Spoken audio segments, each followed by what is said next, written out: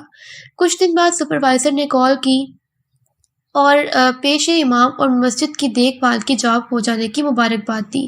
تنخواہ کا ابو بکر نے نہ پوچھا، نہ اسے ضرورت تھی، لیکن اسے خوشی فیکٹری میں جانے کی تھی۔ بس اس کے دل میں اتنا دعا تھی کہ ریما کے ابو مل سکیں۔ وہ اگلے ہی دن فیکٹری کی مسجد پہنچ گیا۔